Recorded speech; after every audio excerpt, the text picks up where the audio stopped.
Kathleen Kennedy, aka Cray Cray KK, will be out next Christmas. Mark my words.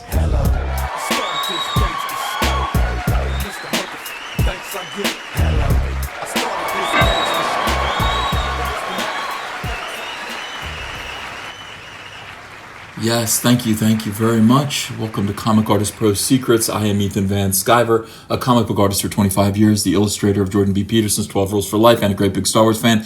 The end is nigh for Kathleen Kennedy. Here is Strike 2. We're looking for Strike 3. Strike 3 is going to be Star Wars Chapter 9, Chapter 11, Episode 9, Chapter 11. That's what we're saying.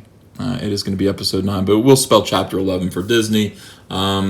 And this is all great news. This is all good news for those of us who wish to subvert the expectations of Rian Johnson and Kathleen Kennedy's Disney. We wish to subvert their expectations of $340 million worldwide box office opening weekend for Solo, a Star Wars story. And I think it's safe to say those expectations have been subverted. They've been subverted. Just like Rian Johnson subverted all of our expectations when it comes to storytelling. It was very bold of him to subvert our expectations in Star Wars: The Last Jedi. Well, eat this. We're subverting yours in return. Box office Solo, a Star Wars story struggling to hit 115 million in the United States. It crashes overseas. Folks, it was meant to earn $340 million worldwide. They toned that down quite a bit. They were hoping to make $170 million here in the United States. That would have been amazing. Would have broken records. They were hoping to break the record of Pirates of the Caribbean. They were hoping for that, but then they had to revise it down to 150. That's still enough to break records. We have to revise it down again to 120 million. If it makes 120 million, that's not going to be so bad. Revised down once more, 115 million in the United States. That's what they're hoping for. It's actually looking right now like it's not even going to break 100. But let's not say that. Let's just be happy noticing that this is going to be the kind of spanking that Kathleen Kennedy so richly deserves. Go get Daddy's belt. This is a wonderful, wonderful thing. This is the result of the fans saying, I'm tired of it. Everything that you guys are doing is stupid. Now, they're going to respond to this by saying, oh my God, it's Memorial Day weekend. People are too busy Memorial Day weekend. They're busy not having to go to work. They're busy trying to think of something to do after their barbecue. They're busy trying to find places to take their kids who are off of school, and they're busy paying tribute to our fallen soldiers in the military and their brave sacrifice. They're too busy. They're too busy to go see L337. Now, if this were a movie that came out around Christmas time, like other Star Wars movies have, this amazing film starring Alden Third Ehrenreich and Dong Lover here as Lando Calrissian. We're thinking about making a movie about Lando. No, we're not. We never said that. No Lando movie. We see Lando eyeing the voluptuous, sexy, powerful woman, L337. Honestly, I can't tell the difference between this figure of womanhood and most third-wave feminists that I run into. I can't tell the difference. I squint at both of them and turn my head away. What they're going to say is, if this movie had only come out at Christmas time instead of the very busy Memorial Day season, when everybody's distracted buying Memorial Day gifts for one another, there's just so much pressure around Memorial Day. Nobody has time to go to a movie. People would be decorating their Christmas trees with L337 instead of decorating their garbage cans with L337. There is a toy coming out. Oh my God. Can they put a halt to that? Can they put a halt to the L337 toy? Is that actually going to hit the market? I'll buy it if it explodes. If it explodes the way it did in the movie, I will buy it. I'll probably buy a few of them. That is my... Hasbro, if you're listening, and I know you are, why don't you make L337 action figures explode? I would like to be able to shoot them and have them blow up and cry, and then I want to watch the light go out in their eyes. That was the best moment in the movie for me. Spoiler alert, L337 dies, cut into two pieces in Lando Calrissian's ropey little arms. It says, oh God, what's happening to me? And then the light goes out in its eyes forever. Then it is permanently affixed to the Millennial Falcon, making it a slave forever. All of its feminist ideals down the tubes. It is now a slave to the Millennial Flamingo, as we were calling it. It's not the Millennium Falcon. Are you kidding me? With this clown driving it, it's not. It's the Millennial Flamingo, it's really something else. All of your aspirations, all of your ideals, all of the things that you hoped for, L337. You wanted vacuum cleaners to be free. You wanted them to be free. You didn't want toaster ovens to be slaves to the man. But unfortunately, that's not the way it goes. As we see into the future, in Star Wars: A New Hope, Jawas are still treating y'all like bitches, and that is the way it's going to be in Star Wars. But nice try. Now act as a navigation system for the Millennium Falcon, serving this man for the rest of his natural life, which we also saw a conclusion to. Thanks to Disney. Thank you, Disney, for everything that you've done. Thoroughly depressing all around. Thoroughly depressing. Now, how can we help depress you? Let's see. This is a good way to do it. This is very sad. The projected 3-day weekend tally for this atrocity, $92 million to $95 million, when it was supposed to be $150 just for the 3-day, $170 for the entire 4-day weekend. You're welcome, Kathleen Kennedy. You're welcome. Your pink slip is coming, and it will be pink for girls. Let's look at this. Let's take a look at Rotten Tomatoes. This is sad. This is the audience score. I've got a lot of people saying, hey, Ethan, eat it. Solo was a good movie. No, it wasn't.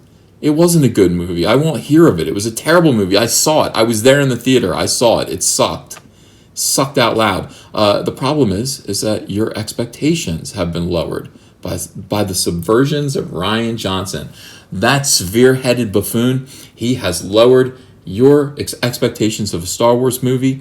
Most fans have responded in kind. 56% of Star Wars fans liked it. You see that spilled bucket of popcorn? Yeah, that's it. 56% liked it. Over here at the tomato meter, we have 71%. This is an aggregate of all unqualified reviewers, people who don't know what they're talking about. Really, a good movie should be up there. I mean, we should be looking at like a 91 to a 98% for a Star Wars film, with only 2% of crack addict critics saying that it's not very good. People without imagination or spirit, but now the people without imagination or spirit are the people giving it 71% on the aggregate, and the other 39% are people, 29%. See, your Uncle Ethan in math. It is his foe. Mathematics is my Kylo Ren, but I will defeat him. I will. 29%. Very smart people. Very smart people indeed. But you see, top critics have actually let this score plummet now. 60%, bordering by 1 point, according to top critics, on this becoming a and blink. Let me tell you something. It will happen. This will become a any minute now. 59% turns this into a splat. Look at that. Look at that razor thin edge. Let me tell you something. Everything good about this movie is due to Ron Howard. I will always salute Ron Howard. I think he's a fine, if dull, filmmaker. He brought this thing in. I'm sure it was absolute chaos when Lord and Miller were directing it. I'm sure it was a total piece of garbage. By the way, has anyone seen them? Have they been located yet? I'm still looking for them. I have put out the word. I'm going to launch a missing persons case for these people. I am concerned for their families. I'm sure that Disney told their families that, they're just on a cruise. They're away. They're on a conference, a Disney conference where they're being fed seafood. And no, they're not. They're, they're in the ocean, I'm sure, with wrapped in chains, in garbage bags and chains. It's terrifying. And I'm worried for them. I think the police need to be notified, and we need to find those two men. But everything that is good about this film, in any case, is due to Ron Howard. Everything that's terrible about it is probably due to Kathleen Kennedy and this idiot, John Kasdan, son of Lawrence Kasdan. Let me tell you something. This is why I keep insisting that daddies go get their belts. You have to keep your children in line. You have to, or else they turn your creations into perverts. Let me tell you something. My son Hunter will never turn Cyberfrog into a pansexual. He won't. I won't let him. I raised him right. I was very, strict with him. tied him to the roof of my car a couple of times when he got out of line. This is what you have to do as a father to keep your children from turning Lando Calrissian into somebody who fucks robots. That's all I'm saying. Be a father. Take your responsibilities seriously. 56% of the audience liked a Star Wars movie. Excuse me. This is a movie that everyone should have liked. Everyone should have loved this movie. 56%. My prediction is that this is just the beginning. This is the result of the fan base striking out against this. We helped. Comic Artist Pro Secrets helped. We helped inform nearly 50,000 people about what was going on behind the scenes at SJW Disney. Our friends, World Class Bullshitters, they helped. Jeremy at Geeks and Gamers. Jeremy actually boycotted the film. I told him he didn't need to do that. I said, Jeremy, it is your responsibility to see this movie so that you can talk about it in an informed way to your audience. He said, fuck that, I'm not seeing this crummy movie. I said, all right, respect, do your thing. And he has stood by his boycott. Those are his principles, and that's good. We, I believe, have helped to bring this movie to this state, and I think that's a good thing. The fact of the matter is that Disney owns Lucasfilm. They own Star Wars now. They are going to be continuing to make Star Wars movies unless we're able to devalue this property to the degree that they sell it back to George Lucas for a penny. I think that's a possibility as well. And George Lucas can get back to making his prequel styled films that just seem great. Looking back, Jar Jar Binks, forgive you. Qui-Gon was good. I liked him. Ewan McGregor did a great job as Obi-Wan Kenobi. They weren't so bad. They were fine. I'm just thinking about it and shaking my head. Yeah, they were okay in comparison with this. So, in any case, for the foreseeable future, we would like to see Star Wars Episode 9. That's where the rubber meets the road. We will be here to chronicle that disaster. These things, the Boba Fett movie that they're planning on making, the Obi-Wan Kenobi movie that they're planning on making, these are just distractions. Star Wars Episode 9 is where the rubber meets the road, and that is the point where Kathleen Kennedy's job will hang in the balance. If it is a failure, which it will be. She's out of here, and if she's out of here, Rian Johnson's out of here. It's a double whammy. I love it. Kennedy's just keeping Rian Johnson around because it flatters her ego to think that the two of them as a team seem Kennedy Johnson. Hey, we're the 1960 presidential ticket that was successful that everybody misses. Well, I'm sorry, but you guys are not such, and you're both going to have to go in order for Star Wars to heal and to do better, and that is ultimately, I think, perhaps the goal of this channel. What do you guys think?